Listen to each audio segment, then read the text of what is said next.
Assalamualaikum, selamat datang di channel Camai Studio. Bagaimana kabarnya teman-teman? Semoga kalian semuanya dalam keadaan baik-baik saja. Terima kasih kepada teman-teman yang selalu setia mendengarkan cerita horor atau cerita mistis, cerita pendek di channel Camai Studio. Mimin doakan semoga dirinya selalu dijaga kesehatannya, dilancarkan rezekinya, dan dimudahkan segala urusannya. Mimin mendapatkan cerita masih tetap yang sama dari kumpulan kisah-kisah horor yang berjudul Arwah Penasaran Korban Guna-Guna. Mari kita mulai ceritanya. Namaku Naila. Kisah ini terjadi sekitar 5 tahun yang lalu. Tepatnya saat aku masih duduk di kelas 2 SMK AK2. Hari itu sama seperti hari-hari biasanya. Di sekolah, dari pagi hingga jam istirahat tak ada yang berbeda. Namun, belum 20 menit jam istirahat berlalu, kami dikejutkan dengan teriakan beberapa orang siswi. Kontan semua orang pun berhamburan keluar menuju tempat asal suara tersebut. Ternyata itu suara Kiki dan Isma. Mereka menangis di depan pintu toilet anak perempuan. Guru-guru dan siswi yang lain termasuk aku terperanjat kaget melihat apa yang sedang terjadi. Dia Diana, anak AK2. Tubuhnya kejang-kejang, berlumuran darah. Darah yang kental, menghitam mengalir deras dari selangkangannya. Matanya melotot menahan sakit. Mulutnya menganga tanpa ada suara yang keluar dari bibirnya yang membiru. Pak Soleh dengan dibantu Pak Ahmadi langsung mendekat dan memeriksa keadaan Diana. Tubuhnya kaku. Tak lama kemudian, "Innalillahi wa inna ilaihi roji'un," ucap Pak Ahmadi, diikuti Pak Soleh dan semua guru juga para siswi.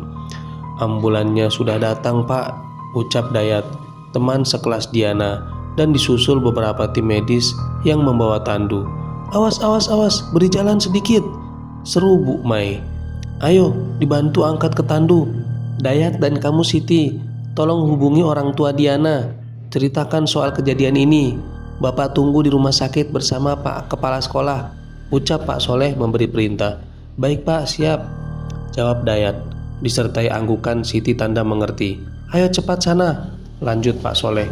Maklum tak ada telepon di rumah Diana kala itu. Jadi Dayat dan Siti selaku ketua OSIS harus naik sepeda ke rumah Diana yang lumayan jauh dari sekolah. Tak lama, jenazah Diana pun diangkut ke ambulan menuju rumah sakit terdekat. Sementara Bu Mai dan para guru menyuruh siswi yang lain agar kembali masuk ke kelas masing-masing dan melanjutkan pelajaran. Di dalam kelas, para siswi bertanya-tanya sendiri, apa yang terjadi kepada Diana? Kelas jadi agak ricuh dengan suara mereka. "Ayo jangan berisik, perhatikan pelajaran kalian," seru Bu Ambar yang saat itu memang sedang mengajarkan matematika di kelas kami.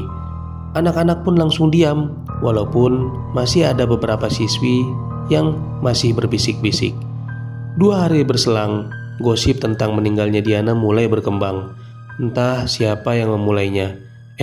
Kemarin Diana kenapa sih?" tanya Sisil pada teman-temannya yang juga sekelas dengan Diana siang itu. Ada saja yang kudengar tiap lewat depan kelas mereka. "Nggak tahu, kalau nggak salah sih ada yang bilang Diana pendarahan gara-gara keguguran," timpal Kiki. "Ah masa sih?" saut Sisil. "Ah lu Ki, norak lu. Kan emang dari dulu kalau orang pendarahan kayak gitu pasti keguguran. Atau sengaja digugurin kali," cetus Mega nggak mau kalah. "Lagian hamil di luar nikah udah jadi hal biasa di sekolah ini. Ingat nggak sama Farah dan Uli keluar 2 semester lalu gara-gara hamil duluan? Nggak lama terus kemudian mereka merit. Terus waktu kelas 1 beberapa siswi coba yang di DO gara-gara ketahuan hamil," saut Sisil. "Anak kelas 1 AK3 juga kemarin di DO gara-gara ketahuan hamil," lanjut Mega bersemangat, yang lain antusias mendengarkan. "Tapi masa sih Diana kayak begitu juga? Apalagi sampai aborsi segala?" tanya Sisil lugu. "Mana kita tahu, namanya juga orang hidup," tambah Mega. Aku menggeleng-gelengkan kepala mendengarnya. "Ya ampun, gosip terus," batinku sambil meninggalkan mereka yang makin asik ngegosip. Kira-kira seminggu kemudian kami dikejutkan lagi dengan teriakan yang sama dari arah toilet anak perempuan. Rupanya kini Mega dan Kiki yang jatuh pingsan. Tak cuma itu, mereka juga meronta-ronta saat akan dipindahkan ke ruang UKS oleh para guru. Semua siswi pun ikut ketakutan karena Mega teriak-teriak gak karuan. Pak Soleh yang kebetulan guru agama dan mengerti dengan hal macam seperti itu berusaha menyadarkan mereka, dibantu beberapa guru wanita. "Kamu siapa?" tanya Pak Soleh pada Mega yang tiba-tiba ketawa cekikikan. Jelas itu bukan suara Mega yang biasanya ngebas. "Aku Diana," jawab Mega. "Diana? Ngapain kamu ganggu teman-teman kamu? Pulang sana, kasihan teman kamu," pinta Pak Soleh. "Aku gak mau pergi, biar tahu rasa. Mereka bilang aku cewek gak bener. Mereka bilang aku mati pendarahan akibat aborsi. Asal kalian tahu, aku masih suci. Aku begini karena diguna-guna orang," ucap Mega yang kerasukan sambil menggeram. "Masya Allah, iya, Bapak dan teman-temanmu juga guru di sini minta maaf Diana. Maafkan teman-temanmu, mereka tidak bermaksud jahat. Mereka hanya bertanya-tanya, kenapa kamu bisa seperti ini? Tapi memang caranya salah," jawab Pak Soleh. "Memang siapa yang sudah berbuat jahat padamu nak?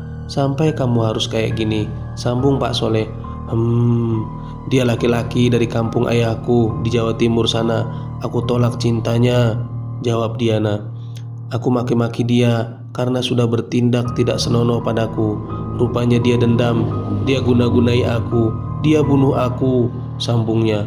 "Aku juga dendam, akan kubalas dia, kubunuh dia juga. Siapa saja yang berkata jahat tentangku, aku bersumpah akan kukejar sampai mana saja.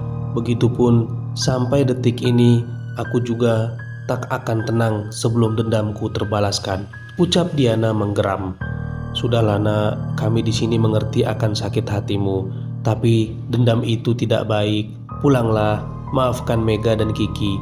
Mereka tidak bersalah. Bapak janji, kami para guru dan teman-temanmu akan mengirim doa untukmu agar arwahmu tenang di sana. Pulanglah nak, pulang ke alammu," bujuk Pak Soleh. "Berjanjilah untuk membersihkan nama baikku. Berjanjilah kirimi aku doa," ucap Diana sebelum akhirnya keluar dari badan Mega dan menghilang. Kiki dan Mega bisa disadarkan 20 menit kemudian. Setelah Diana pergi, Pak Soleh mengumpulkan para guru dan para siswi. Beliau meminta agar jangan lagi ada yang membicarakan tentang keburukan atau membicarakan akhir dari kematian Diana. Pak Soleh menyarankan agar selalu membicarakan tentang kebaikan-kebaikan Diana selama semasa hidupnya. Begitupun kami mengadakan acara pengajian bersama atau sholat duha bersama di sekolah kami setiap hari Rabu. Dan setelah sholat duha, kita iringi dengan doa agar supaya teman kita Diana tenang di alam sana. Pengalaman ini menjadi sebuah pelajaran agar supaya kita selalu mendekatkan diri kita kepada Tuhan, agar supaya kita terhindar dari hal-hal yang tidak diinginkan.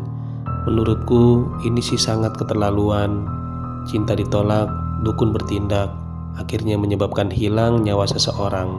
Semoga tidak ada lagi kejadian yang dialami seperti Diana di sekolah lainnya. Terima kasih kepada teman-teman yang mendengarkan cerita ini sampai selesai.